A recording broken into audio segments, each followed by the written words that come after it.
Wushu wushu wushu എല്ലാവരും എന്റെ അടുത്ത് എന്താണ് ഈ വുഷു എന്ന് ചോദിക്കാറുണ്ട്. ഞാൻ വുഷു പഠിച്ചത് പഞ്ചാബ് പട്ടിയാല സായി എന്നാണ്. ഞാൻ പിന്നെ വുഷുവിന്റെ ഒരു നാഷണൽ മെഡലിസ്റ്റും കൂടിയാണ്.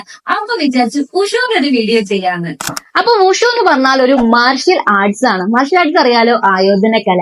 അപ്പൊ ആയോധന കല കുറെ നമ്മൾ കേട്ടിട്ടുണ്ട് അല്ലേ. തൈക്കോണ്ട, കളരി, കരാട്ട, കുംഫു, ഇങ്ങനെ ഒത്തിരി ആയോധന കലകളുണ്ട്. ഇതുപോലൊരു ആയോധന കല തന്നെയാണ് വുഷു.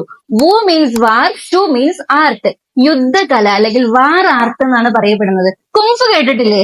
കുംഫുവിന്റെ ഒരു സ്പോർട്സ് രൂപമാണ് വുഷു എന്ന് നമുക്ക് പറയാൻ പറ്റും. ഇതിന്റെ ഒരു ഐതിഹ്യ കഥ പറയുകയാണെച്ചെങ്കിലേ, ചൈനയിൽ ഒരുപാട് കുംഫു ഉണ്ടായിരുന്നു, ഒരുപാട് ട്രഡീഷണൽ കുംഫു ഉണ്ടായിരുന്നു. അതെല്ലാം അവിടുത്തെ ചൈനീസ് ഗവൺമെന്റ് കളക്ട് ചെയ്തിട്ട് അതിന്റെ ബെസ്റ്റ് മാത്രം തിരഞ്ഞെടുത്തിട്ട് ഗവൺമെന്റ് അംഗീകാരത്തോടു കൂടി തുടങ്ങിയിട്ടുള്ള ഒരു സ്പോർട്സ് ആണ് വുഷു. അപ്പൊ വുഷു ഒരു ഇന്ത്യൻ ഒളിമ്പിക് കൗൺസിലൊക്കെ അംഗീകരിച്ചിട്ടുള്ളതായതുകൊണ്ട് തന്നെ ഇതിൽ പെർഫോം ചെയ്യുന്ന കുട്ടികൾക്ക് ഗ്രേസ് മാർക്കും സ്പോർട്സ് കോട്ട അഡ്മിഷനും ഒക്കെ കിട്ടുന്നുണ്ട്. ചെറുപ്രായത്തിൽ തന്നെ കുട്ടികൾ വുഷു പഠിക്കുന്നത് വളരെയധികം അത്യാവശ്യമായിട്ട് മാറിയിരിക്കുക കേട്ടോ. കാരണം വുഷു പോലുള്ള മാർഷൽ ആർട്സ് പഠിക്കുകയാണെങ്കിൽ കുട്ടികൾ നല്ല സെൽഫ് കോൺഫിഡന്റ് ഉണ്ടാവാനും അതോടൊപ്പം തന്നെ ഹെൽത്തി ആയിട്ട് ഫിറ്റ് ആയിട്ടൊക്കെ ഇരിക്കാൻ വേണ്ടിയിട്ടും ഒപ്പം തന്നെ സെൽഫ് ഡിഫൻസ് ചെയ്യാനും പ്രാപ്തിയാവുന്നതും ഒപ്പം തന്നെ നല്ല മൈൻഡ് കൺട്രോള്, നല്ല ഡിസിപ്ലിൻ, അതുപോലെ ഫോക്കസ്, ഇതൊക്കെ വുഷു പോലുള്ള മാർഷൽ ആർട്സ് പഠിക്കുകയാണെങ്കിൽ കിട്ടും.